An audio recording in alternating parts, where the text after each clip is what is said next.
Bonjour à toutes et à tous. On est un peu submergé par le succès aujourd'hui. C'est très bon signe pour la question kurde, qui, je voudrais le rappeler en commençant, est quand même une question touchant à la plus grande nation au monde sans État. Malgré les espoirs du traité de Sèvres en 1920 qui avait prévu, mais les Français, les Britanniques et les Turcs n'ont pas laissé ces choses se faire, qui avait prévu un État pour les Kurdes. Alors, c'est évidemment une des questions les plus complexes du Proche-Orient, pour une raison simple, c'est que les Kurdes, outre une diaspora importante, sont présents, répartis, dispersés, comme vous voulez, dans 4 États, la Syrie, l'Irak, la Turquie et l'Iran. Or, chacun de ces États, pour des raisons qu'on comprend bien, parce que ce sont des États, nations, chacun de ces États rejette à des degrés divers, mais de manière ferme au total, l'aspiration des Kurdes à l'indépendance, voire même à l'autonomie. La question de leur autonomie, qui s'est posée à plusieurs reprises dans l'histoire, a toujours rencontré une résistance très forte. De surcroît, pour tout arranger, les Kurdes sont, de fait, qu'ils le veuillent ou non, partie prenante de toutes les crises en cours. En premier lieu, la guerre civile syrienne, mais aussi les convulsions irakiennes et bien sûr le durcissement du régime turc. Au total, on a quand même, je veux y insister, enfin votre présence nombreuse le confirme, mais une question importante puisqu'elle concerne entre 30 et 40 millions d'hommes et de femmes, et évidemment elle concerne toute la région. Pour en parler, on a la chance d'accueillir Hamid Bozarslan, qui est un des grands spécialistes de cette question. Il est docteur en histoire et en sciences politiques, directeur d'études à l'EHESS. Il a également co-dirigé l'Institut d'études de l'islam et des sociétés du monde musulman entre 2002 et 2008, me dit ma fiche. Ses recherches actuelles portent sur l'histoire de la Turquie contemporaine, la question kurde, les questions minoritaires au Moyen-Orient et l'histoire et la sociologie de la violence dans cette région du monde. On lui doit beaucoup de livres, des livres importants. L'histoire de la Turquie, de l'Empire à nos jours, chez Taillandier en 2015. Conflit kurde, le brasier oublié du Moyen-Orient, chez Autrement en 2009. Et une histoire de la violence au Moyen-Orient, à la découverte en 2008. Et, en fait, c'est la raison pour laquelle nous l'avons invité, la raison principale. Il vient de diriger le dossier consacré par le numéro 8 de la revue Anatolie, dont nous avons volé le titre, « Les Kurdes, puissance montante au Moyen-Orient », point d'interrogation. Dossier qui est extrêmement riche. J'ai pris le temps de le lire, presque complètement. Et je dois dire qu'il est, y compris pour des gens qui connaissent un peu ces questions, comme moi, un peu, il est extrêmement stimulant. Son ambition, Hamid l'écrit en introduction, je cite, c'est de faire le point sur la question kurde dans toute sa pluralité, à savoir dans chacun des pays où elle se pose, mais aussi dans ses dynamiques transfrontalières et diasporiques. Et Hamid souligne, toujours dans cette introduction, la difficulté à, je cite, analyser l'évolution de cette question, les transformations dont l'Irak est le théâtre depuis la guerre du Golfe de 1991 et l'état de violence généralisé en Syrie depuis 2011 ont en effet déclenché des processus contradictoires, pulvérisant les repères anciens, qu'ils soient temporels ou spatiaux, sans leur en substituer pour le moment d'autres, susceptibles de s'ancrer dans la durée. Rarement, en effet, conclut-il dans cette introduction, le Moyen-Orient se retrouva dans une telle incertitude et une telle obscurité. Donc on va demander à Hamid quelles sont ces lumières dans cette obscurité. La règle du jeu, on va la modifier un tout petit peu par rapport à d'habitude. Je vais passer la parole pour une introduction d'une demi-heure à peu près à Meet, mais ensuite je le relancerai sans doute pour préciser des questions pays par pays. Et puis ce sera évidemment à vous tous et à vous toutes de lui poser des questions ou faire des remarques ou des observations ou des critiques ou de lancer des vivats, enfin tout ce qui conviendra à l'auguste assemblée ici présente. Voilà, donc je te passe la parole. Merci. Vous formulez des critiques aussi. Entre eux, je suis vraiment ravi d'être ici, cher Dominique, cher Iremo aussi. C'est toujours un plaisir d'être de retour dans ces locaux. Et je suis impressionné aussi par le public. Beaucoup de jeunes. C'est un très bon signe pour l'intérêt à la fois pour la question kurde, mais aussi d'une manière générale pour le Moyen-Orient. Je commencerai par la complexité. C'est vrai que tout étudiant en sciences sociales doit suivre des cours d'épistémologie et je pense que pour commencer l'épistémologie des sciences sociales, le mot-clé sera la complexité. Et dans le cas kurde, on a vraiment cette complexité. Cette complexité qui s'explique d'abord par une dialectique de la division et de l'unité. S'il n'y avait que la division, sans doute les choses auraient été plus simples. S'il n'y avait que l'unité, les choses auraient été aussi sans doute bien plus simples. Mais on a les deux. Et cette dialectique complexifie énormément la donne. Une division, je commencerai par cela, qui commence à vrai dire au début du XVIe siècle entre la Perse et l'Empire ottoman de l'époque. Par la suite, une deuxième division, tu l'as rappelé, cher Dominique, qui suit la Première Guerre mondiale et le partage des territoires arabes et kurdes de l'Empire ottoman. Cela signifie tout simplement 4 souverainetés étatiques, cela signifie 4 langues officielles, 3 langues officielles, cela signifie 4 traditions politiques, 4 cultures politiques différentes, cela signifie une intégration vers des capitales qui sont très distinctes, Ankara ou Istanbul pour la Turquie, Téhéran, Damas ou Alep pour la Syrie et Bagdad pour l'Irak. Donc cela signifie aussi d'entrer dans des logiques d'alliances interétatiques. Bon, l'Amérique et la Turquie qui a fait une alliance pendant une très longue période avec les États-Unis et l'Occident. De l'autre côté, on a eu des expériences de rapprochement avec le bloc soviétique. Donc vous voyez, ces facteurs-là sont des facteurs qui ont constitué l'espace politique kurde aujourd'hui, mais aussi en la fragmentant en différentes partis politiques et différentes traditions politiques. Et de l'autre côté, il y a une unité qui consiste, qui se traduit notamment par le fait de contester les frontières. Ces frontières qui ont été imposées aux populations arabes, mais aussi aux populations kurdes. Et cette contestation a eu lieu extrêmement tôt. Dès les années 1920 ou 1930, on a une unification de discours historiques, géographiques, politiques kurdes.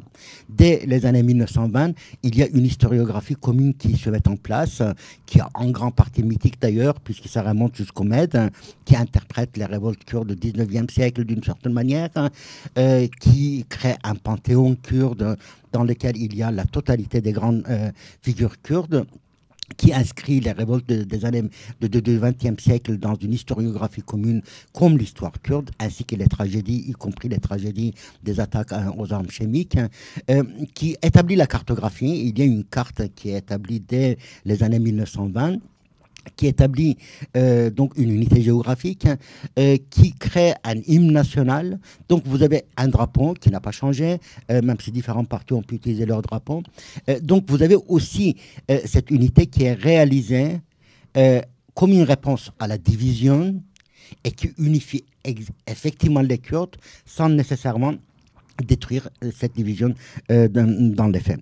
Et c'est pour ça que très souvent j'ai utilisé le terme d'espace kurde. Je crois que dans ce volume aussi, j'utilise le terme d'espace kurde dans ces indéterminés, dans cette dynamique plurielle, dans ces dynamiques multiples et cette dynamique aussi conflictuelle. Et je dirais que depuis maintenant les années 2000, début des années 2000, cet espace a 2 piliers transfrontaliers. D'un côté, le gouvernement régional kurde du Kurdistan d'Irak, qui est autonome, mais je reviendrai sur son parcours, qui est autonome depuis 1991 et qui a un statut officiel d'État fédéré depuis 2003. et le gouvernement kurde régional constitue définitivement un pilier. Et de l'autre côté, le PKK et ses organisations sœurs, comme le PJAK, le Parti de la vie libre au Kurdistan d'Iran, et le Parti d'unité démocratique au Kurdistan de Syrie. Donc je crois que le premier terme donc, de cette complexité, c'est vraiment de prendre en compte cette dialectique de division et d'unité. Le deuxième terme de complexité, cette fois-ci, porte sur le Moyen-Orient, ou plus précisément sur le Proche-Orient. Mais comment définir le Proche-Orient? Puisque le nombre d'acteurs est extrêmement élevé, on a l'impression qu'aujourd'hui, au Moyen-Orient, au Proche-Orient, au Moyen-Orient aussi d'une manière générale, mais on y reviendra peut-être, c'est vraiment le XXe siècle qui s'effondre. Ce n'est pas uniquement les autoritarismes des années 60-70, ce n'est pas uniquement l'islamisme des années 80-90, ce n'est plus seulement le nationalisme qui était dominant dans les années 20, 30, 40, ce n'est plus le socialisme, c'est en quelque sorte l'ensemble de l'édifice qui se fondre. Ce n'est pas la première fois que le Moyen-Orient connaît une crise aussi dense. Déjà dans les années 1980, pour ceux qui ont mon âge, c'était un peu les années de traumatisme absolu, le Moyen-Orient de cette décennie, avec les guerres Iran-Irak, la guerre civile libanaise, la guerre d'Afghanistan, la transhumance djihadiste qui avait déjà commencé. Donc on avait déjà l'impression que l'État westphalien commençait à avoir de plomb dans l'aile. Les frontières qui devaient séparer les zones de violence de ces États étaient devenues les lieux de production d'une violence extrême. La distinction entre les acteurs étatiques et non étatiques avait été passablement malmenée, et donc les États eux-mêmes devenaient en quelque sorte se transformer, se rétrograder en pouvoir milicien. 20 ans après ou 30 ans après maintenant, bientôt 40 ans après, la situation est infiniment plus grave, parce que cette fois-ci, c'est des sociétés vraiment qui s'effondrent. La société arabe sunnite irakienne a disparu, la société syrienne en grande partie a disparu. Donc, cette complexité va nous poser énormément de problèmes. Et les historiens parlent de la guerre de Péloponnèse, mais tout le monde sait que la guerre de Péloponnèse n'a pas existé. C'était un ensemble de batailles. De la même manière, Adorno avait exprimé son incompréhension par rapport à la guerre des 30 ans. Et je me demande si les historiens du futur, en 2030 ou 2040, lorsqu'ils vont parler du Moyen-Orient post-79, ne vont pas parler d'une guerre de 40 ou d'une guerre de 50 ans avec des acteurs multiples et des phases multiples.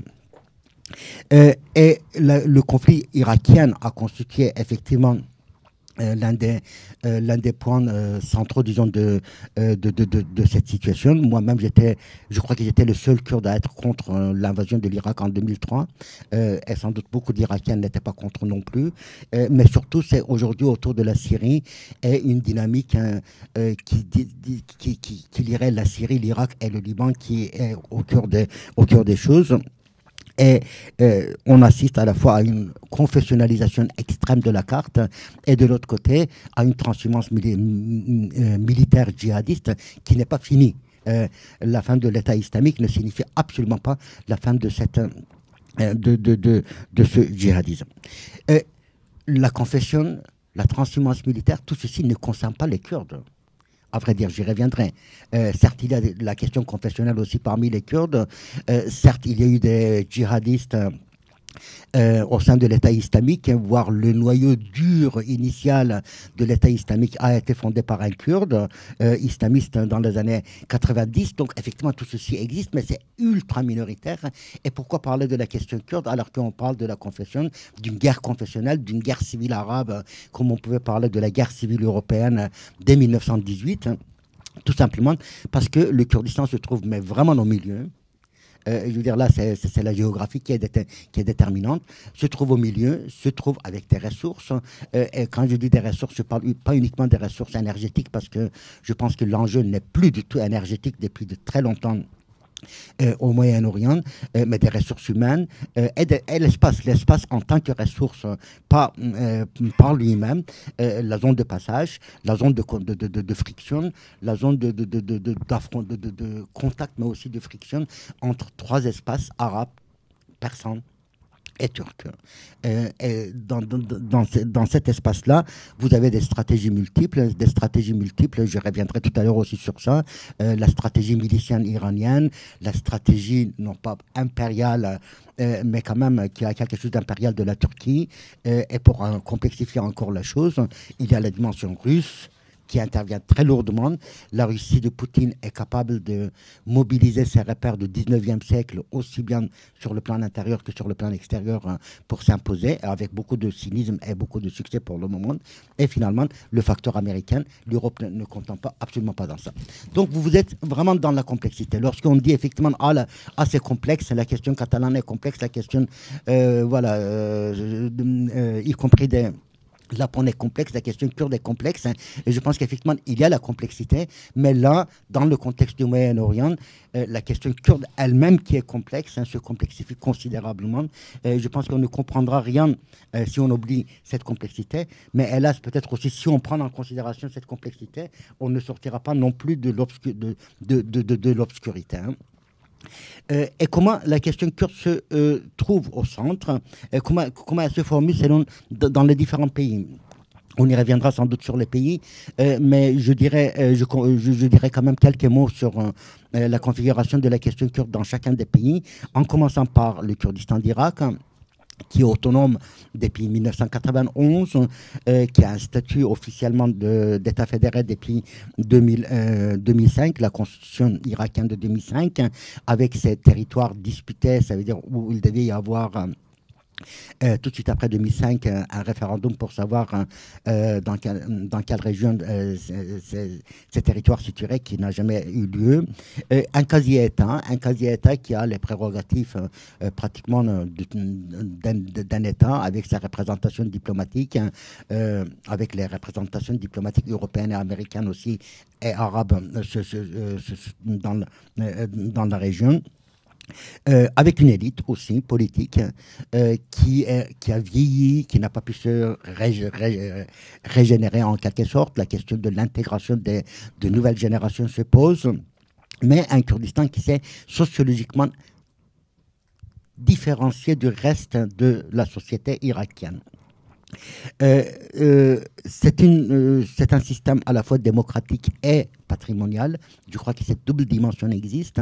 Ça veut dire que les anciennes familles qui ont participé ou qui ont porté la lutte nationale ou la lutte armée dans les années 60, 70, 80 sont toujours dominantes. Où les descendants de Talabani ou de Barzani jouent toujours un rôle extrêmement important.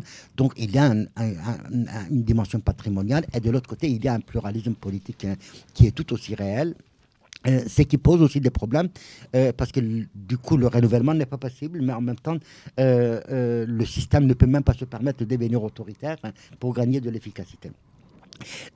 Vous avez tous suivi le référendum qui a eu lieu le 25 septembre 2017, lequel référendum a été suivi d'ailleurs par la suite par l'intervention des milices chiites de Bagdad. Je reviendrai sur ça parce que la dimension de milice est extrêmement importante. L'Irak n'a pas d'armée.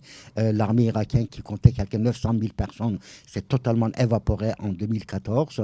Les milliards de dollars qui étaient dépensés pour cette armée ont été dépensés vraiment pour rien. Et aujourd'hui, il n'y a que des forces milices. Ces forces milices ne sont pas contrôlés par Abadi, donc le Premier ministre, sont contrôlés plutôt par les Pasdaran et le chef des forces Quds, Jérusalem de Pasdaran, qui est Qasem Soleimani. Et cette intervention qui a suivi le référendum a montré énormément de faiblesse du pouvoir kurde et d'une manière générale le Kurdistan irakien. Une faiblesse en termes d'unité nationale, car c'était l'un des fils de Talabani, donc l'ancien grand leader de mouvement national, qui a directement négocié avec les Iraniens et s'est retiré sans se battre. Cela a créé un énorme traumatisme, mais a montré aussi les lignes de faille dans l'unité nationale kurde. C'est pas une division nouvelle, quand même. Ce n'est pas une division nouvelle dans cette dimension-ci. Je veux dire qu'effectivement, ça prendrait pratiquement la dimension d'une trahison. Là, c'est sans doute quelque chose d'assez récent. Mais cela signifie aussi que les forces militaires kurdes n'ont pas été unifiées, que la dimension milicienne est toujours là, y compris au Kurdistan, comme dans le reste du Moyen-Orient. Et donc aujourd'hui, le Kurdistan irakien se trouve en grande partie enclavé, mais malgré tout avec une armée qui est toujours là, avec un armement par les Américains qui est toujours assuré, avec sans doute une médiation entre Bagdad et les autorités kurdes par les Américaines. Donc personne ne souhaite qu'il y ait une victoire totale des milices chiites, d'autant plus que leur victoire à Kirkuk notamment a créé pas mal de malaise aux États-Unis, de voir les milices chiites sur ces monstrueux chars Abrams avec les drapeaux de Hezbollah, a créé quand même un malaise, alors que les États-Unis déclarent désormais l'Iran avec la Corée du Nord comme leur principal ennemi. Le deuxième cas, la Syrie, où le pays des Grecs contrôle un tiers pays des Grecs, donc un parti qui est proche du PKK, qui n'est pas une émanation directe du PKK, qui a ses propres dynamiques internes, mais en même temps qui trouve sa référence ultime dans le PKK, et qui finalement, qui ne pourra pas aller au-delà de la volonté du PKK. Hein. Donc de ce point de vue-là, il y a quand même une hypothèque du PKK. Ce parti contrôle un tiers de la Syrie aujourd'hui. Voilà, un tiers quasi. Hein. Avec la ville de Raqqa, est-ce qu'ils vont rester à Raqqa? Cela n'est pas dit. Quelle sera leur volonté? Donc, c'est une partie qui est très lourdement soutenue par les Américains.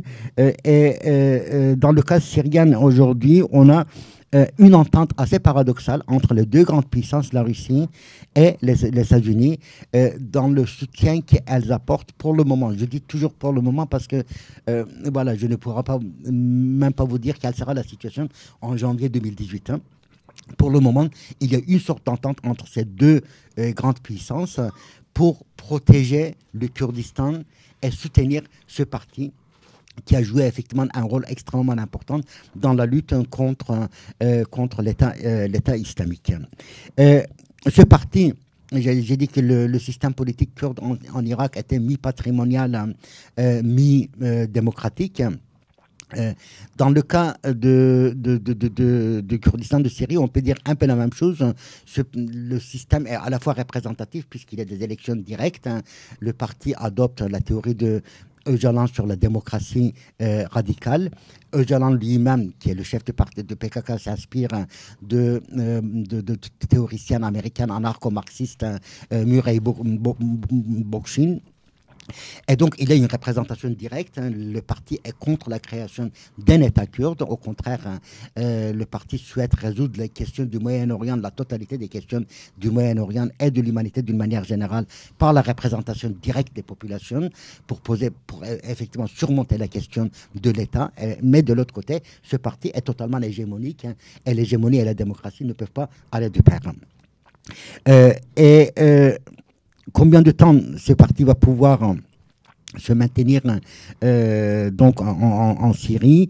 Est-ce que l'accord entre les Américains et les Russes dans ce sens-là va continuer? Cela reste à voir.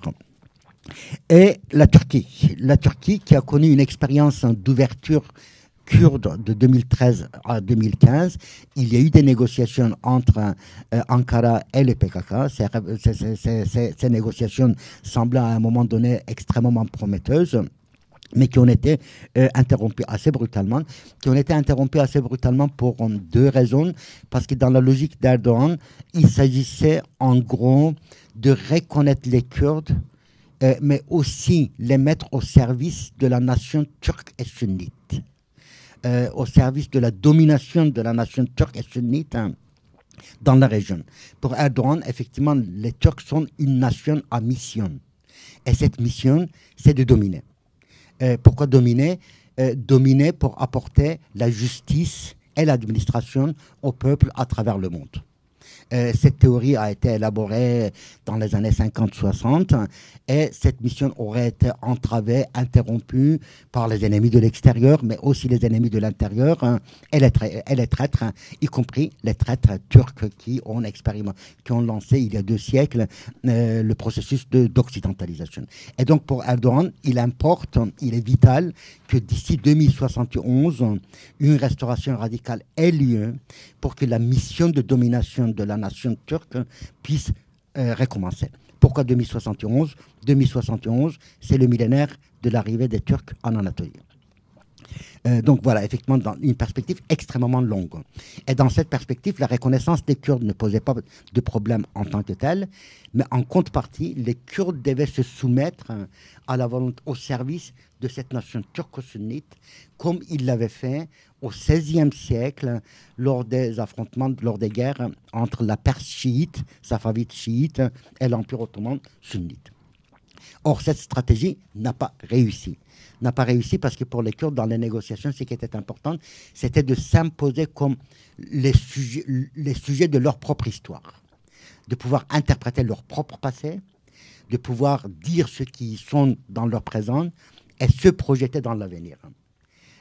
Donc, la volonté du PKK ou de la partie kurde, c'était effectivement une volonté, non pas de remettre en cause l'État, mais d'autonomiser, de s'autonomiser, de se transformer en un sujet historique. Et le fait que les Kurdes syriennes ont refusé d'obéir au diktat d'Erdogan et qui par la suite, en 2015, lors des élections, les Kurdes votent massivement pour le parti kurde en Turquie, explique le revirement et cette politique ultra répressive sur laquelle tu as insisté, qui s'est traduit par la destruction d'une demi-dizaine de villes, par des affrontements extrêmes, par des arrestations tout à fait multiples, qui ne concernent pas les Kurdes, mais dont les Kurdes sont aussi, les politiciens kurdes sont aussi des victimes. Il y a une dizaine de députés kurdes, par exemple, qui sont en prison. De 2011 à 2015-16, la Turquie a considéré que le régime de Bachar al-Assad devait tomber. En 2012, Erdogan avait promis qu'avant la fin de l'année, il allait pouvoir se rendre à la mosquée des Omeyyades pour y prier.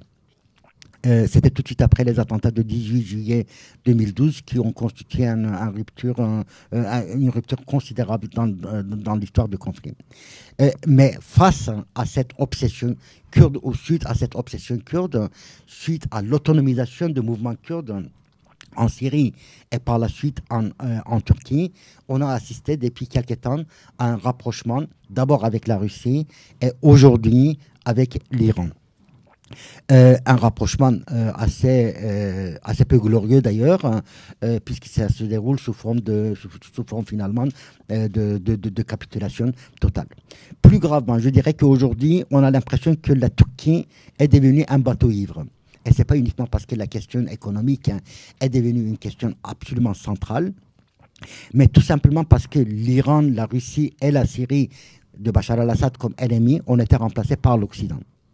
Erdogan pense que la Première Guerre mondiale n'avait pas été une guerre européenne, que la Première Guerre mondiale n'avait qu'un seul objectif consistant à détruire l'Empire ottoman, et que cette guerre, 100 ans après, continuerait aujourd'hui, et que les batailles décisives seraient encore à venir. Et le discours est devenu à tel point anti-occidental que cela produit des conséquences en cascade, notamment avec les États-Unis. Il y a une crise non seulement de confiance, mais voilà, de trahison totale par rapport aux États-Unis, qui sans doute ne va pas se calmer. Enfin, reste le Kurdistan iranien et l'Iran. L'Iran a été considéré par pas mal d'observateurs comme le grand gagnant du conflit syrien, mais aussi, d'une manière générale, des conflits proche-orientaux. Après tout, effectivement, l'Iran a imposé sa formule politique au Liban. La peur du djihadisme a réuni de nouveau le camp chrétien, là aussi, pour le moment. L'Arabie Saoudite n'a pas réussi dans sa stratégie de conquérir le Yémen. Donc les Houthis, les milices Houthis sont toujours là. Et aujourd'hui, à peu près tout le monde est certain que la Syrie, en Syrie, Bachar al-Assad ne fait pas partie du passé. Il est encore là et sans doute il sera encore là pour un avenir prévisible. Et la contribution de Hezbollah, mais aussi des chiites, des milices chiites irakiennes et afghanes, a été absolument décisif dans la survie de régime de Bachar al-Assad. Est-ce que l'Iran est si fort? Je ne suis pas tellement certain, mais là aussi, je parle avec beaucoup de prudence. D'une part parce qu'effectivement, les structures de l'Empire sont des structures multiethniques. Et la question kurde se pose en Iran, se pose d'une manière assez centrale d'ailleurs, par une autonomisation de fait de la société. Il y a une résistance civile quand même qui est qui est là, qui est culturelle, civile. Il y a aussi une guérilla qui a commencé dans les années 2000, qui s'est poursuivi jusqu'à 2011.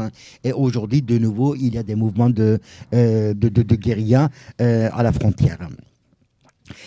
Mais ce qui fragilise l'Iran, à mon avis, c'est pas la question kurde, même si on sait qu'effectivement, si demain le régime connaissait une crise très grave, la question kurde deviendrait très centrale. C'est quelque chose qu'on a vu déjà par le passé en Iran, dans les années 40, dans les années 70 aussi. Ce qui aujourd'hui fragilise l'Iran, à mon sens, c'est sa diplomatie milicienne à l'échelle régionale et ne pas savoir où s'arrêter.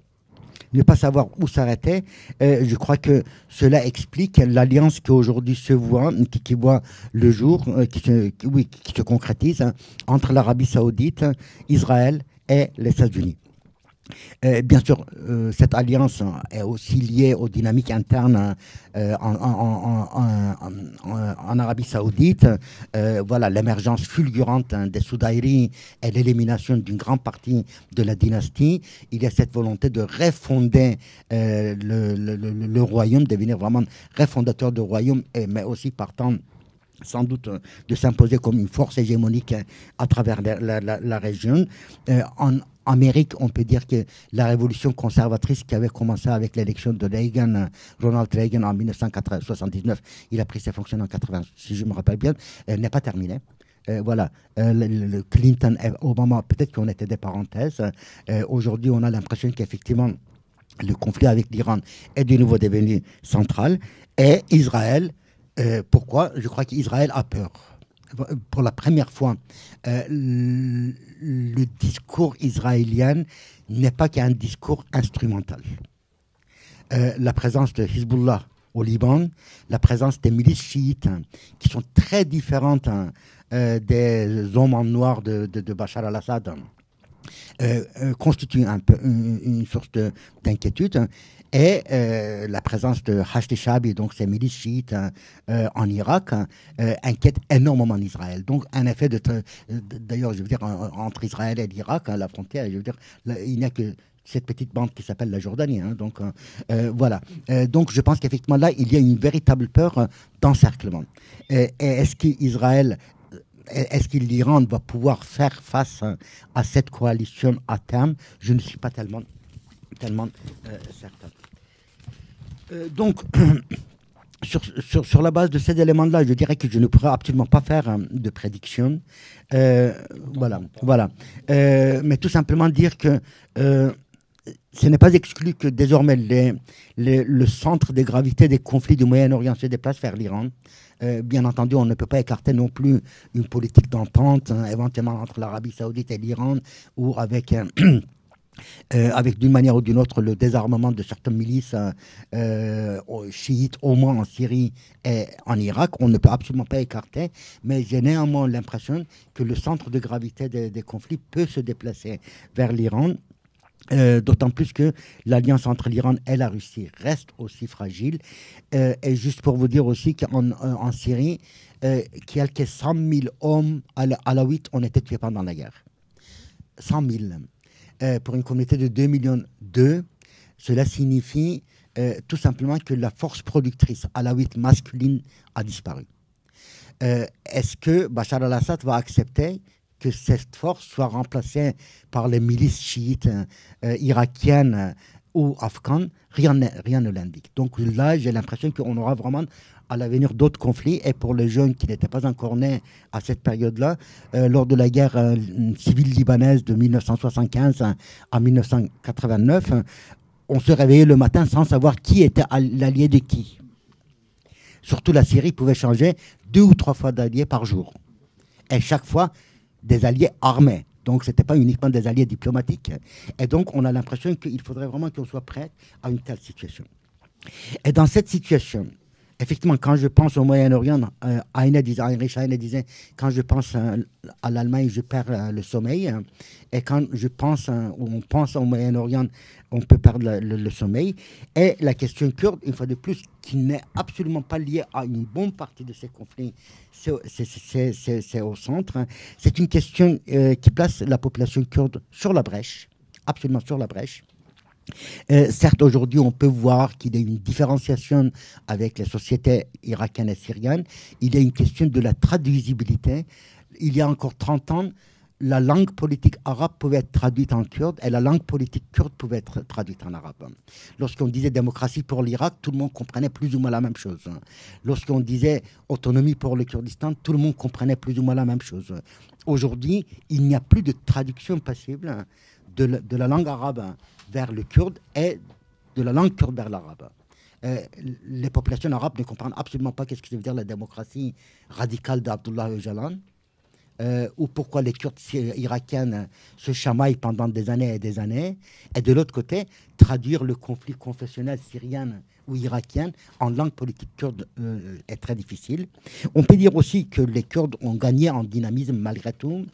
Il y a une montée en puissance, mais d'où le point d'interrogation, une montée en puissance dans l'extrême précarité, car malgré tout, le Kurdistan reste enclavé et les acteurs kurdes ne sont pas les acteurs majeurs des conflits qui se déroulent aujourd'hui dans la région. Merci beaucoup, Hamid. Voilà un tour d'horizon très éclairant. Avant de passer la parole à nos amis, j'aurais quand même une question qui, moi, me préoccupe chaque fois qu'on parle de la question kurde. C'est, on définit ce qui se passe autour, les ennemis, les adversaires, pour pas tous les appeler ennemis. Et puis on a, dans cette complexité dont tu parles, avec des grilles de lecture complètement nouvelles qui appellent des réflexions des acteurs complètement nouvelles, on se demande au fond, est-ce que les Kurdes, globalement, ont connaissent ou vont connaître une évolution stratégique? Quand je dis stratégique, je parle de l'objectif. C'est est-ce que l'objectif, c'est toujours un État? Ou est-ce que l'objectif est devenu, de fait, des formes d'autonomie, entre guillemets, nationales, dans les États considérés? Deuxièmement, quelle est la forme de lutte? Parce que longtemps, il y a eu des formes de lutte armée kurdes, y compris en Turquie. Je veux dire, on ne peut pas complètement l'oublier. Il n'y a pas que les Turcs qui avaient une armée. Il y avait aussi... donc, est-ce que la lutte armée, ça reste un recours possible? Ça a été un élément essentiel de la lutte contre Daesh, de toute évidence. Quel type d'alliance on peut passer? Parce que là, on a l'impression que tout le monde est contre, quoi, pour aller vite. Mais en fait, c'est un peu plus compliqué que ça. C'est-à-dire, il y a quand même la preuve, le Kurdistan irakien dont tu as parlé, des alliances de fait avec les États-Unis, avec les Russes. Donc, c'est quand même une coïncidence entre deux puissances qui ne sont pas, en ce moment, dans un flirt très poussé, quoi. C'est le moins qu'on puisse dire. Donc, c'est un peu ça que j'aimerais que tu dises en quelques mots. On va laisser le temps du débat. Mais est-ce qu'il y a une maturation politique, stratégique du côté kurde, et qu'est-ce que ça peut amener avec les problèmes que pose la dispersion, c'est-à-dire le fait que les termes stratégiques ne sont pas les mêmes vus de Kurdes de Turquie, d'Irak, de Syrie ou d'Iran, quoi. Donc je commencerai par la première question. Je crois que là aussi, il faudrait vraiment avoir à l'esprit cette dialectique de division et d'unité. L'espace kurde est unifié et en même temps, cette unification ne peut se préserver en quelque sorte que à condition que cet espace soit conflictuel. Donc la conflictualité interne kurde est fondatrice en quelque sorte de l'espace kurde. Qu'est-ce que tu veux dire par conflictualité? Conflictualité, voilà, effectivement, par exemple, une pluralité d'acteurs. Chaque acteur est obligé simultanément de se situer dans le pays westphalien dans lequel il se trouve et se justifier aussi en tant qu'acteur kurdistanais. Doit utiliser sa présence dans l'espace kurde d'une manière générale pour négocier ou se renforcer, s'imposer dans un espace westphalien, en Turquie, en Syrie, etc. Et inversement, essayer de rentabiliser ses acquis en Turquie, par exemple, pour s'imposer dans l'espace kurde. Donc tout ceci, ça crée énormément de friction, ça engendre énormément de ressources. Parce qu'il faut aussi prendre en considération le fait que un mouvement armé comme le PKK dure maintenant depuis 40 ans. Le PKK, je veux dire, il y a très peu de guérillas qui sont, qui n'est pas vaincu. Qui n'est pas vaincu. Ou qu'aujourd'hui, par exemple, au Kurdistan d'Irak, il y a une armée, même s'il y a une dimension toujours un peu milicienne. Au Kurdistan de Syrie, il y a une armée kurde. Donc, tout ceci, ça signifie aussi qu'il y a des ressources. Et des ressources intellectuelles aussi. Je veux dire, il y a 20 ans, je crois que une grande partie des thèses en sciences sociales sur le Moyen-Orient, c'était sur la Syrie ou sur le Liban. Aujourd'hui, il y a un ou deux livres, une ou deux thèses par mois soutenues en langue anglaise sur les Kurdes. Donc, vous voyez, là aussi, il y a des ressources. Ou le fait qu'effectivement, aujourd'hui, il y a un cinéma kurde, qu'il y a 20 ans, par exemple, 25 ans, il n'y avait pas un seul roman kurde en Turquie. Aujourd'hui, les étudiants ont du mal à choisir quel roman prendre en considération pour leur thèse. Donc, il y a vraiment ces facteurs-là qui sont à la fois très matériels ou très gris, mais qui sont là. La conflictualité dans ce sens-là. La conflictualité aussi dans le sens de tradition politique. Au Kurdistan d'Irak, le modèle était de devenir le Dubaï du Nord. Dans le cas du PKK, votre objectif, c'est de créer une société absolument égalitaire basée sur la représentation directe. Le facteur générationnel, il y a à la fois des transmissions intergénérationnelles, mais aussi des ruptures intergénérationnelles. S'il y avait une pacification de la région, sans doute beaucoup de ces questions, beaucoup de ces pressions diminueraient et la conflictualité deviendrait quelque chose de plutôt positif. Mais dans la mesure où on est toujours dans la situation de guerre, cette conflictualité engendre à la fois pour le bien, pour le mieux et pour le pire, engendre des conséquences vraiment contradictoires. Et on le voit aussi d'ailleurs à propos de ta deuxième question concernant la lutte armée et la stratégie. En 2013, tout le monde pensait que les Kurdes avaient laissé la violence derrière eux.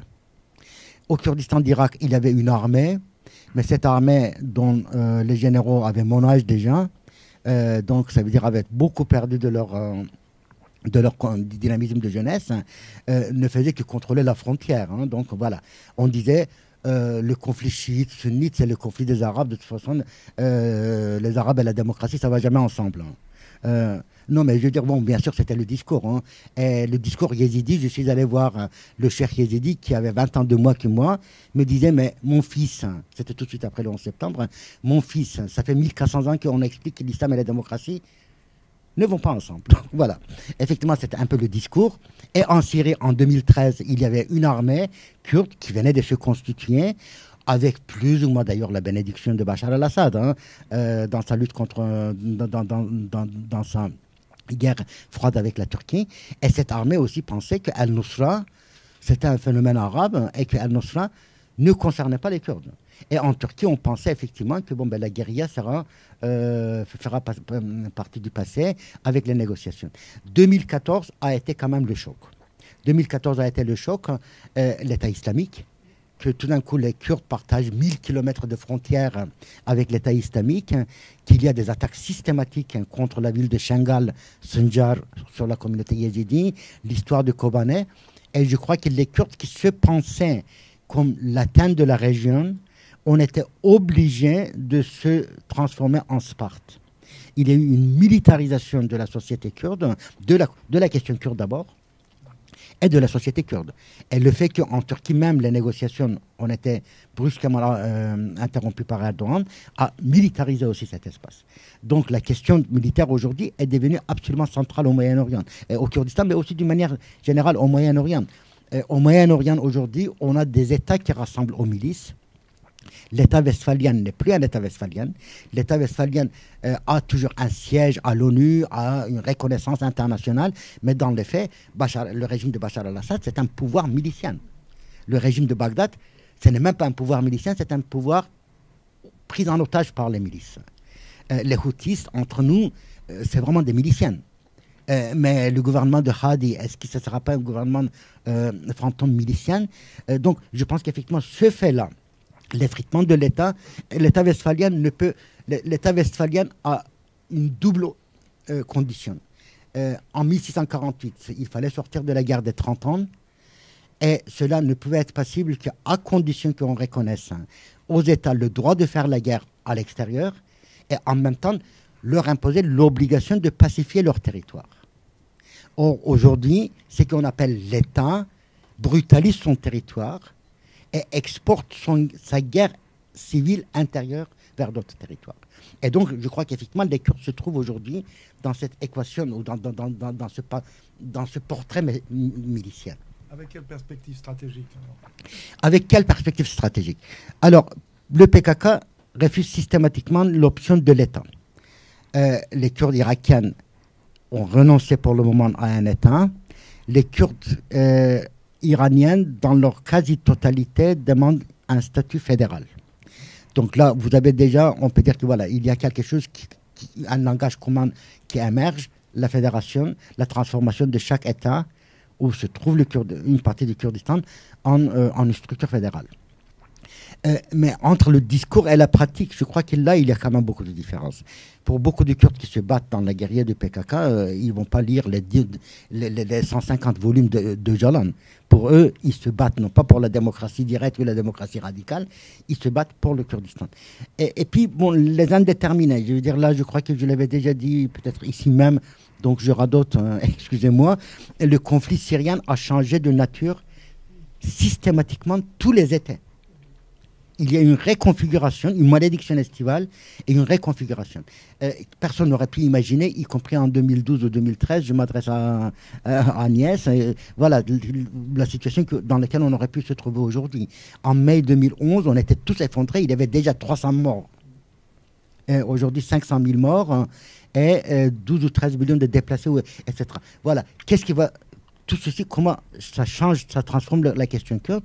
Et est-ce que les Kurdes demain en Syrie ne seraient pas, je veux dire, soutenus par les Américains, ne seraient pas tentés par une option d'indépendance? Je veux dire, tout ceci, ça reste mais vraiment à voir.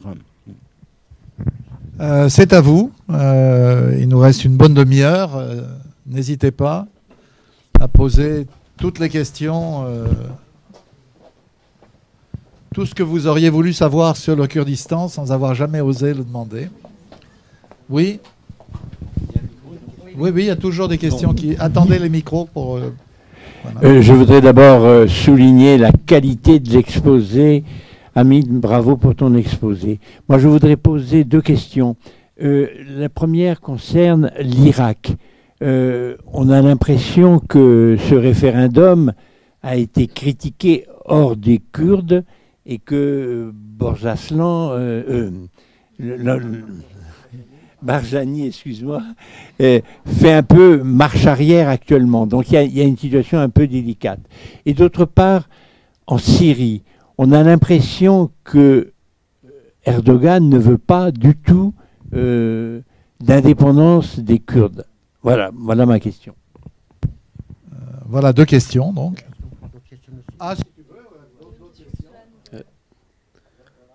Bonjour, merci déjà pour votre exposé.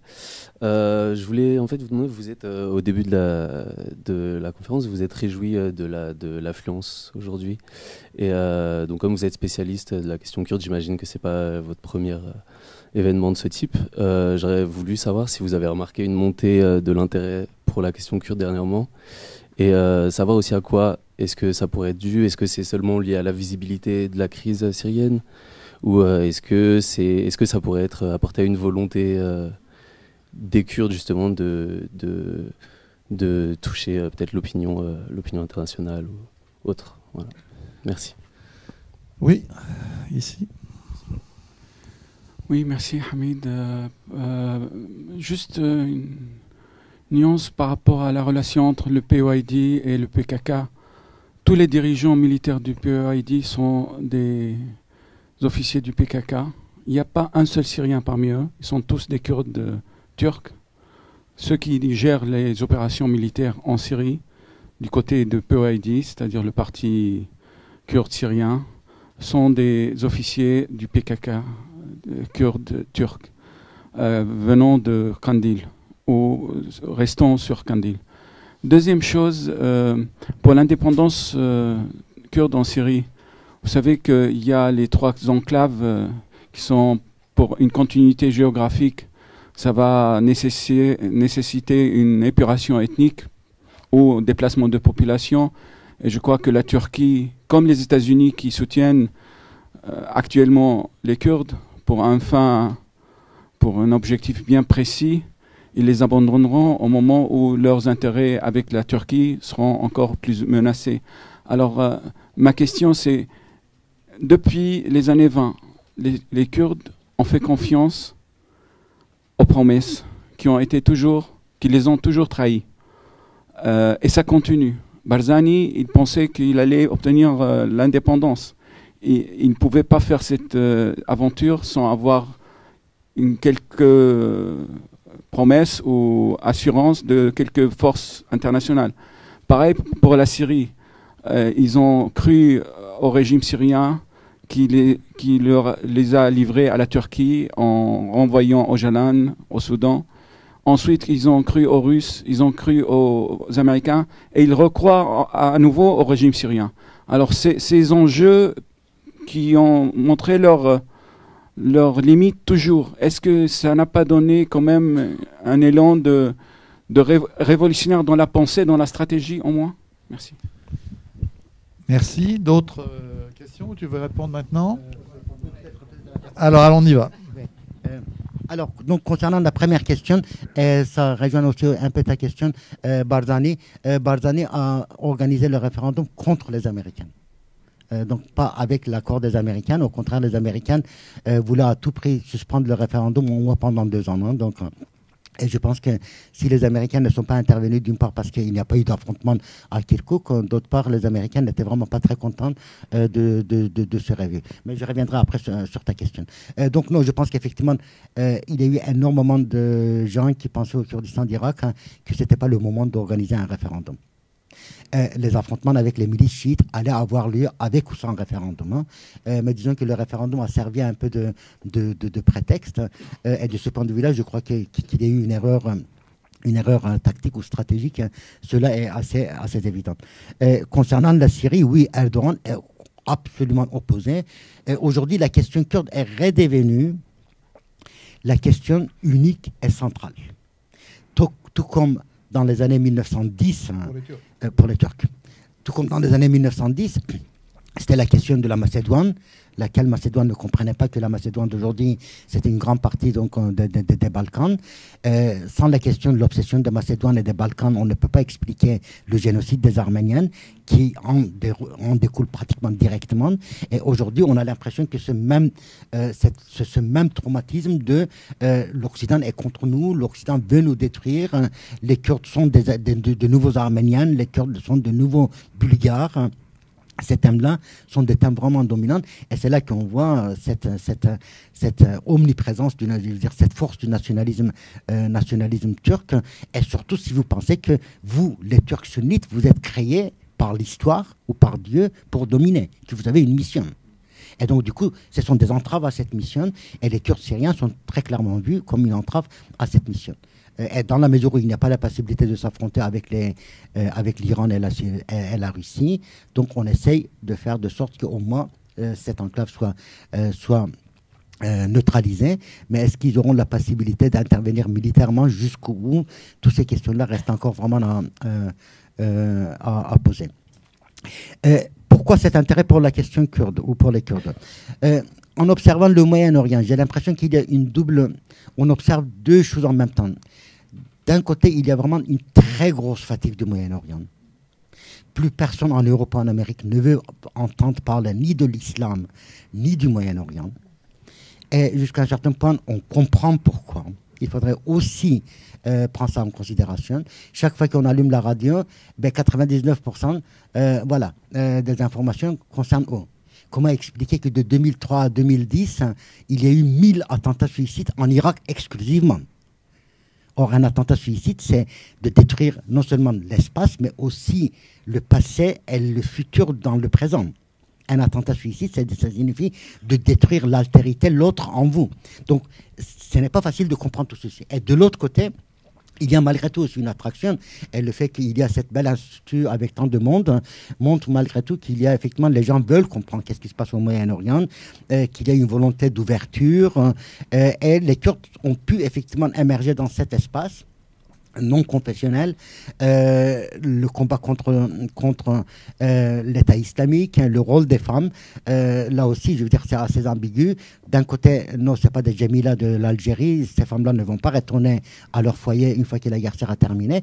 Et de l'autre côté, on sait que cette participation féminine se fait au prix de la destruction de soi en tant que sujet. Donc, on devient soldate de la nation kurde ou de la cause, mais au prix effectivement de supprimer son être en tant que sujet autonome. Mais quoi qu'il en soit, cela a créé quand même une très bonne image. Le rôle de la diaspora, le rôle la question kurde avait été très très très longtemps, la question kurde bien sûr était connue, mais il y a 25 ans par exemple en anglais, en français, en allemand, les trois langues que je peux lire plus ou moins, il y avait 25 bouquins. Hein. Donc voilà. Et on a l'impression qu'effectivement, il y a un retard. Et ce retard est comblé aussi. Concernant tes questions, oui, un grand merci. Non, je veux dire, tous les chefs de pays des Grecs ne sont pas de PKK. Hein. Non, ne sont pas du Kurdes de Turquie. Et là aussi, il faudrait qu'on prenne en considération le fait que l'espace kurde est à la fois divisé et unifié. En Syrie et en Iran, ce qui se passe, c'est qu'il y a vraiment des dynamiques propres qui ne sont pas uniquement d'ailleurs des dynamiques politiques. Ce sont des dynamiques générationnelles, des dynamiques de classe qui interviennent et qui expliquent pourquoi il y a ces deux partis pro-PKK. En Syrie, les premières forces d'opposition qui ont émergé tout de suite après le début de la révolution, c'était ce qui est devenu par la suite le Conseil national syrien.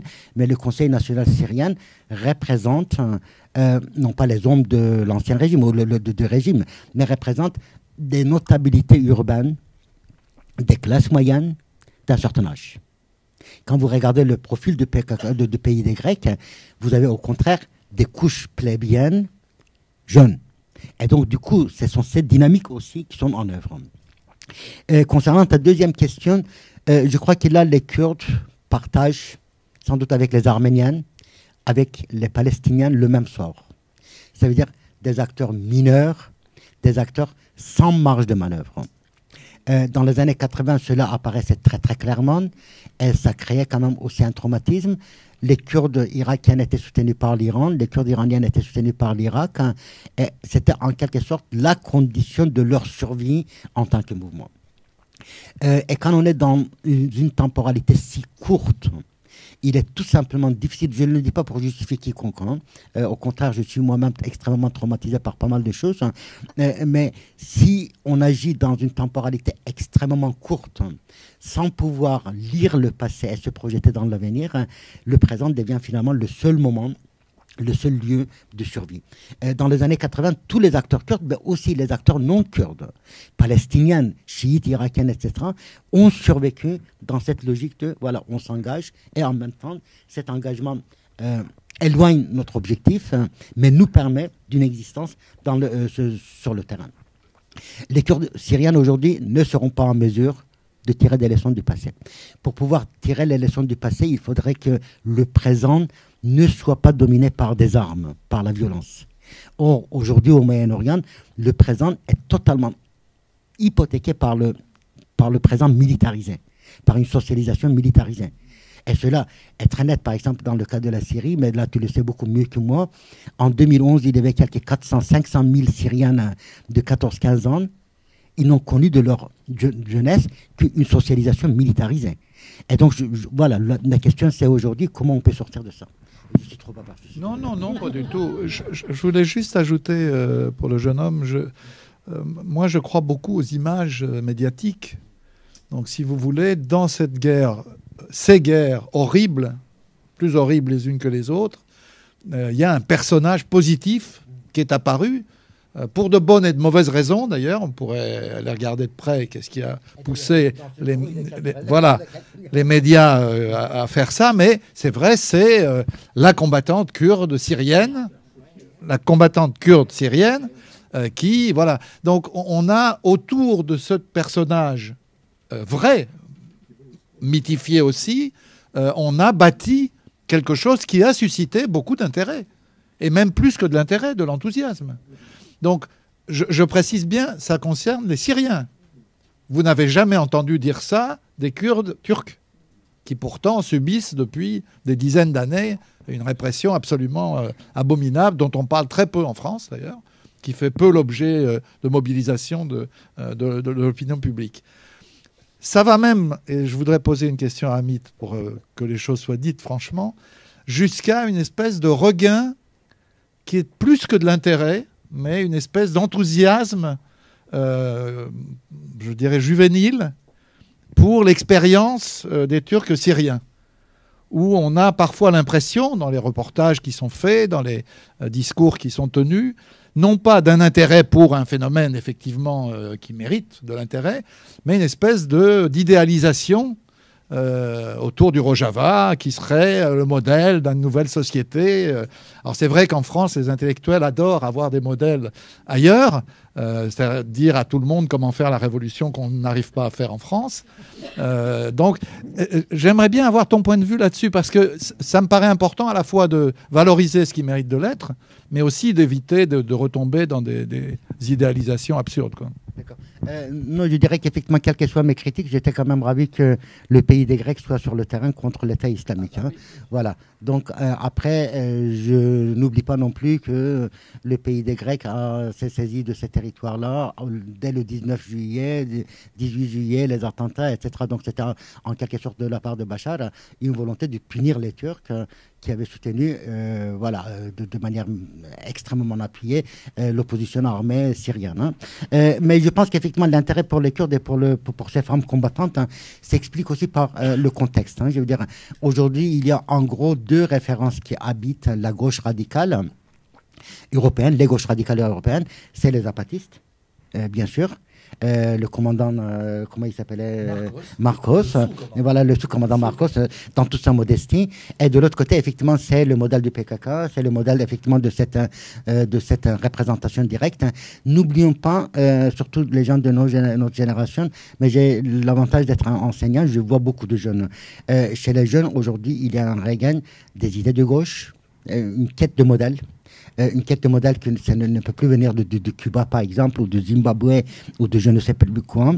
Les jeunes, dire aux jeunes, il ne faut pas lire Marx comme une Bible, mais il faut lire Marx dans ses contradictions, dans ses lignes de faille, dans ses remises en cause de ce qu'il avait dit, essayer de comprendre ce qui s'est passé dans la vie de Marx et dans sa pensée de 48 à 52. Mais bon, pour beaucoup de jeunes, Marx, il faut lire de la première page jusqu'à la fin. N'oublions pas que dans les années 2013-2014, on est aussi dans les mouvements des indignés, la République, les nuits de la République, etc. Donc là, on a vraiment un contexte, et ce contexte explique aussi pourquoi il y a cette volonté d'aller chercher des modèles ailleurs. Le Sud a toujours servi de modèle. Hein. Je veux dire, en Europe, hein, c'est pas la première fois. N'oublions pas le modèle chinois, les japonismes du 19e siècle. Dans les années 1920, alors que Atatürk voulait sortir la Turquie des ténèbres asiatiques, en Allemagne, il était considéré comme l'incarnation de la sagesse orientale. N'oublions pas Mao et Che Guevara. N'oublions pas Amilcar Cabral, les jeunes ne le connaissent pas, mais bon, il est de notre génération. Voilà, donc il y a effectivement cette modélisation, mais dans le cas du PKK, ce qui est extrêmement important, ou le pays des Grecs, c'est que les libéraux et la gauche ont pu se saisir des mêmes images. À la limite, il y a eu vraiment quelque chose de fédérateur. images syriennes. Des images kurdes syriennes. Quelque chose de fédérateur, parce que voilà, effectivement, y compris pour les libéraux, ça représentait le modèle occidental, la femme qui se bat. Voilà, la liberté, voilà, la liberté de la croix, la liberté en marche. Donc, il y a effectivement ce facteur qui a fait que beaucoup de gens ont considéré, pour de bonnes ou mauvaises raisons, que la femme kurde combattante était, voilà, à la fois ce que le Moyen-Orient devait être et ce que l'universel est, cette quête d'universel. Hein. Et donc, du coup, à la fois venant de la gauche et de la droite, il y avait cette quête d'universel et peut-être que ce modèle correspondait à cela. Mais je crois qu'il y avait... D'autres questions, oui. Ici et là-bas, ensuite. Et là-bas, voilà. Je vous en prie. J'aimerais poser une question d'histoire-fiction. Si en 1920 l'État kurde avait été créé, existerait-il encore aujourd'hui? D'autres questions là-bas? Il y avait le jeune homme là-bas, voilà. Vous nous avez parlé tout à l'heure d'un rattachement à une histoire MED, etc. Est-ce que vous pourriez nous en parler un peu plus et nous dire dans quelle mesure ça impacte les relations avec l'Iran aujourd'hui? Avec l'Iran. Derrière, il y avait aussi un jeune homme, voilà. Moi, j'avais une question sur les relations actuelles entre la Russie et le Kurdistan. Syriens, Turcs, Iraniens, plus d'informations, si vous pouvez. Merci. Merci. Madame derrière, et d'autres dames là-bas. Merci. Moi, je voulais vous demander, par rapport au référendum qui a eu lieu dans le Kurdistan irakien, qu'est-ce que vous pensez de l'évolution de la relation entre Bagdad et Erbil à venir? Et est-ce que vous pensez que le Kurdistan irakien va perdre en autonomie, ou est-ce qu'on va rester sur un statu quo, ou au contraire, si peut-être qu'ils vont gagner en autonomie, à l'avenir? Encore deux questions, puis on repasse la parole à Amit. Merci, bonjour. Moi, je voudrais savoir quelle est la position de la France vis-à-vis de la question kurde et quel rôle joue la diplomatie française vis-à-vis d'une autonomie ou d'une indépendance des Kurdes. Merci. À vos côtés. Bonjour. Vous avez parlé tout à l'heure des dynamiques générationnelles. Et je voulais savoir en particulier au Kurdistan irakien, où les jeunes sont quand même relativement déprimés, malgré la paix relative aussi dans laquelle ils vivent par rapport aux autres jeunes Kurdes de la région. Comment est-ce que vous voyez évoluer ces dynamiques et quel avenir pour eux pour s'intégrer dans cet espace? Agnès? Non, c'est juste pour repasser. Ah bon, ben voilà. D'accord. Oui.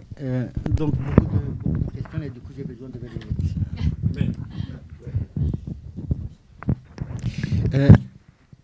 Oui, alors, politique fiction. Pardon. La politique fiction. C'est vrai que je serais incapable de répondre à cette question. Personne n'imaginait que la Jordanie pourrait devenir le pays le plus stable, le régime le plus stable du Moyen-Orient. Et pour nous tous, les deux monarchies marocaines et jordaniennes étaient l'horreur absolue. Et aujourd'hui, bon, je veux dire une fois de plus, je ne sais pas qu'est-ce qui va se passer au Maroc demain. Je prie Dieu pour que la stabilité jordanienne soit préservée malgré tout. Mais bon, voilà, malgré tout, effectivement, on a su que ces deux monarchies ont pu gérer la crise de 2011 avec beaucoup plus de tact, voir la police jordanienne allant distribuer de l'eau gazeuse ou de l'eau plate aux manifestants parce que Sa Majesté le roi ne pouvait pas souffrir à l'idée que ces manifestants souffrent sous le soleil. Hein. Donc voilà. Alors que bon, Bachar al-Assad, c'était pas ça. Au Kadhafi, c'était pas ça. Le fait que ce soit des monarchies est peut-être pas complètement indifférent. Je ne sais pas. Voilà. Donc, effectivement, après, les modes de production de légitimité, tout ceci, je crois qu'effectivement, c'est des questions qu'il faut prendre en considération. En tout cas, bon, je veux dire, la question ne se pose pas aujourd'hui, en tout cas. Hein. Donc, est-ce que dans l'avenir, un État kurde pourrait être créé? Oui, hypothétiquement. Est-ce que cet État pourrait vivre si c'est un État autoritaire, unificateur? Sans doute non. Voilà. S'il y a un État kurde, il faudrait que cet État kurde intègre ces divisions internes et ces conflictualités internes. Histoire des Mèdes et Iran. Je pense que dans le débat avec le nationalisme iranien, cette question des Mèdes n'intervient pas trop, mais d'autres choses interviennent. Pour les Iraniens, et pour les Turcs. Là, je crois qu'il faudrait ajouter les deux. Plutôt pour le nationalisme iranien que les Iraniens, les Kurdes sont ariens. Alors, moi, je pensais que les Kurdes étaient indo-ariens et moi, je représentais la partie indienne. Mais bon, pour les Iraniens, les Kurdes sont ariens, comme nous. Ils parlent une langue qui découle effectivement, mais là, apparemment, c'est tout à fait avéré de l'ancien pahlavi. Et donc, du coup, la kurdicité est réduite en quelque sorte à un phénomène culturel, folklorique, et rien de plus. Et pour le régime pour Khomeini, il ne peut pas y avoir de division au sein de la Oumma, dans la mesure où les Kurdes sont musulmans. Les Kurdes ne peuvent pas avoir autre droit que des droits culturels, puisqu'ils parlent une langue qui est malgré tout proche de nous. Donc il y a cette volonté d'absorber la kurdicité dans l'iranité. Non pas nécessairement dans la persianité, mais dans l'iranité. Et de l'autre côté, pour le nationalisme turc, qui reconnaît très, disons, ou l'islamisme turc qui reconnaîtrait l'existence des Kurdes, les Kurdes sont sunnites, ils ont été alliés de l'Empire ottoman au XVIe siècle, et donc du coup, il n'y a aucune raison de les séparer, de les penser comme un groupe à part. Donc je pense que le débat se déroulerait peut-être plus à ce niveau-là. Mais pour les Kurdes, bien entendu, d'avoir les Mèdes comme ancêtres, eh bien, c'est pas rien. Voilà, les autres ont des Babyloniens, les autres les Assyriens, et nous les Mèdes, les Phéniciens. Non, mais les Kurdes ne savent pas qu'il y a des Phéniciens. Ah oui, non, non, je veux dire, les Phéniciens sont beaucoup trop loin. Voilà, c'est dans l'eau, beaucoup trop loin. Mais effectivement, je veux dire, les concurrents directs sont qui? Persépolis, Babylonienne et Assyrienne. Concernant la troisième question, la Russie, le Kurdistan, alors, la Russie évite toute parole sur les Kurdes iraniens, le Kurdistan iranien. Je n'ai pas eu une seule déclaration depuis peut-être 40 ans sur le Kurdistan iranien venant de l'Union soviétique ou de la Russie. Hein. En revanche, Poutine a déclaré son soutien plus ou moins affirmé aux Kurdes irakiens. Et ça peut avoir aussi un rapport avec votre question tout de suite après la débâcle donc de Kirkuk, la chute de Kirkuk, la compagnie russe de pétrole Gazprom, non, c'est pas Gazprom, Rusnaft, voilà, a signé un accord gigantesque avec les autorités kurdes. Le pays des Grecs, donc le parti kurde syrien, a sa représentation à Moscou. Et apparemment, à Sochi, il y a 2 jours, Poutine a mis son veto à toute intervention turque. Hein. Donc voilà, on a l'impression que là, il y a un discours russe sur ces 2 Kurdistans qui présente la Russie comme ami des Kurdes. Une fois de plus, tout ceci peut ne pas durer demain. Mais pour le moment, on a quand même cette donne. Oui, non, j'ai encore d'autres questions. Concernant Bagdad et Erbil, leur rapport, 2 questions vont se poser. Qu'est-ce qui va devenir Abadi? Abadi s'imagine comme refondateur de l'État irakien. Il y a beaucoup de candidats à la refondation. Hein? Haftar en Libye, voilà, Hadi au Yémen et Abadi en Irak. Il est dans un nationalisme irakien. Il veut absolument fonder un État irakien, une armée irakienne. Il ne veut absolument pas être sous la tutelle de Al-Sistani, qui est la grande référence, la grande marja irakienne, chiite, qui est l'instance ultime du chiisme en Irak. Hein. Et de l'autre côté, vous avez des milices chiites. Ces milices chiites ne relèvent pas de l'autorité d'Abadi. Ces milices chiites, une quarantaine hein, quand même, ont beaucoup de rapports avec l'ancien premier ministre Maliki et son fils Ahmed Maliki. Ces milices chiites émanent de Pastaran. Et donc, on a l'impression qu'effectivement, beaucoup de choses vont se jouer à Bagdad même.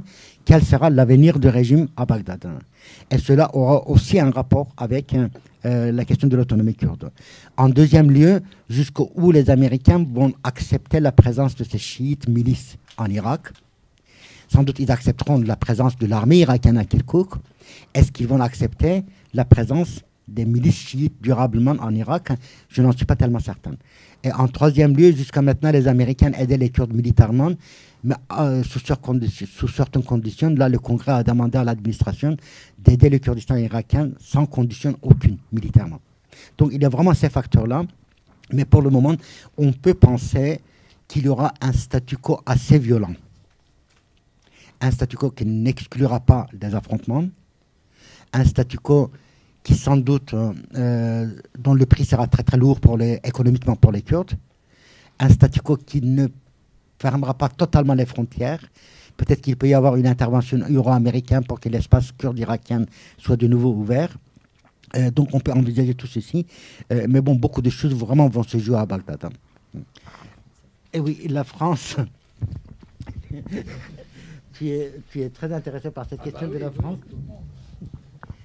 Non, je veux dire, la France, effectivement, a eu une politique assez pro-kurde dans les années 80-90, même si elle a continué à vendre aussi des armes dans les années 80 dans la bonne politique cynique de Mitterrand à l'Irak. Et je sais que, bon, il y a quand même un canal quasi direct entre le Kurdistan irakien et l'Élysée, mais cela existait aussi déjà sur Hollande et aujourd'hui. Donc ces intellectuels qui cherchent les modèles ailleurs, dont tu parlais, jouent aussi le rôle d'intermédiaire. Donc j'ai l'impression qu'effectivement la France souhaite aujourd'hui d'intervenir comme médiateur entre Bagdad et le Kurdistan. Au-delà de ça, vous avez sans doute remarqué le durcissement de ton de discours de Macron par rapport à l'Iran. Voilà, au cours des 15 derniers jours, ou 20 derniers jours, l'Iran est très très inquiet de cette évolution. Pour l'Iran, c'était une sorte de douche froide parce que l'Iran comptait sur le soutien total de Merkel et de Macron.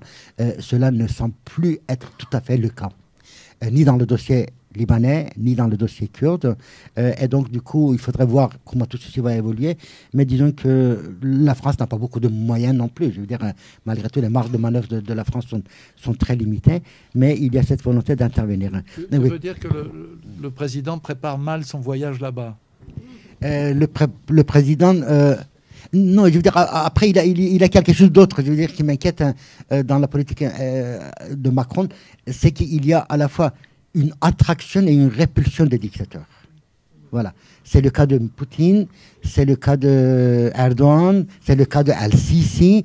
Trump, je reviendrai. Al-Sisi, je veux dire, effectivement, quand vous voyez la situation aujourd'hui en Égypte, vous êtes absolument effrayé. Plus de 500 disparitions, etc. Et la question des droits de l'homme n'a pas été évoquée. Le would-be dictator Trump, donc effectivement peut-être que Trump souhaiterait devenir un dictateur, mais pour le moment l'institutionnalité américaine reste assez dense, donc on ne peut pas tout faire. Donc il y a effectivement cette dualité. Le pouvoir, l'homme fort l'attire. Voilà.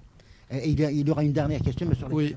Mais moi, je voudrais te poser une dernière question avant qu'on... Ah vas-y. Pardon. Il y a une toute dernière question sur les dynamiques générationnelles. Je ne sais plus, c'était vous qui l'avez posé. Non, la jeunesse kurde irakienne est malheureuse. Voilà. Elle est très clairement malheureuse. Non pas parce qu'elle n'a pas de... n'oublions pas que le Kurdistan d'Irak, la société kurde irakienne, est aussi conservatrice. Voilà, là, le Kurdistan ne fait pas exception. Et dans le cas de la Turquie, les Kurdes de Turquie ont installé le système de coprésidentialité. Ça veut dire qu'effectivement, à chaque instance, il faut qu'il y ait un homme et une femme. Il y a eu un renouvellement générationnel très, très fort. Au Kurdistan de Turquie, vous avez en gros tous les 10 ans une nouvelle génération. Hein. Donc, ce qui signifie que le mouvement à la fois se féminise et se... rajeunissent dans un contexte conservateur, mais quand même. Alors qu'au Kurdistan irakien, vous n'avez pas tout ça. Les perspectives d'intégration, les perspectives de création d'emplois, ça peut exister, encore que l'économie dépend entièrement du pétrole. Il n'y a pas d'économie productrice en quelque sorte. La perspective de création artistique existe, mais tout ceci reste extrêmement fragmenté. Et la perspective d'intégration politique est quand même extrêmement limitée, même si on a réservé 30% des quotas au fond. Donc de ce point de vue-là, il y a une très grande, un réel malaise, mais un malaise qui ne veut pas se traduire par une action. Pourquoi? Parce qu'effectivement, les gens ne pourront pas envisager une révolution dans ce contexte. Le nationalisme kurde est là, l'idée que le Kurdistan, malgré tout, est un acquis est là. Donc, du coup, s'adapter à cette condition, essayer de profiter de... Beaucoup de jeunes, par exemple, maintenant s'habillent à la manière du 19e siècle européen. Il y a les modes qui émergent, la socialisation. Donc on a l'impression qu'il y a cette stratégie de contournement qu'on observe aussi d'ailleurs dans le monde arabe. Lorsqu'on n'arrive pas à s'insérer politiquement, lorsqu'on n'arrive pas à transformer quelque chose, on essaye de s'en sortir par la socialisation dense, intense, mais extrêmement conscrite dans le... extrêmement limitée dans l'espace. Oui, donc c'est l'heure de terminer. Je voudrais juste poser une dernière question en rebondissant sur celle de Salam tout à l'heure, qui disait au fond vous avez toujours été trahis par les promesses des uns et des autres. Mais est-ce qu'il y a une autre manière de faire quand on est kurde dans son espace géopolitique que de faire des alliances? Est-ce qu'il y a une possibilité autre que d'essayer de nouer et de stabiliser, dans un monde qui n'est pas stable, des alliances? Non, c'est extrêmement difficile et c'est pour ça que j'ai vraiment beaucoup réfléchi au cas arménien du 19e siècle, au cas palestinien, à la guerre des camps palestiniens. Beaucoup réfléchi aussi à ce qui s'est passé à Yarmouk depuis 2012. Je veux dire, Yarmouk n'existe pas, mais là, tu le sais beaucoup mieux que moi. Non, j'ai l'impression qu'effectivement, les acteurs, n'oublions pas que vous avez des acteurs dominants et des acteurs subordonnés. Et ces acteurs subordonnés, très souvent, n'ont pas de marge de manœuvre que ce que l'instantanéité leur apporte. Et ce qui se traduit effectivement par des alliances souvent malheureuses, de courte durée, ou malheureuses, ou y compris avec l'ennemi. Donc, merci beaucoup, c'était absolument passionnant. Voilà. Et puis rendez-vous à un prochain débat. Merci à tous et à toutes.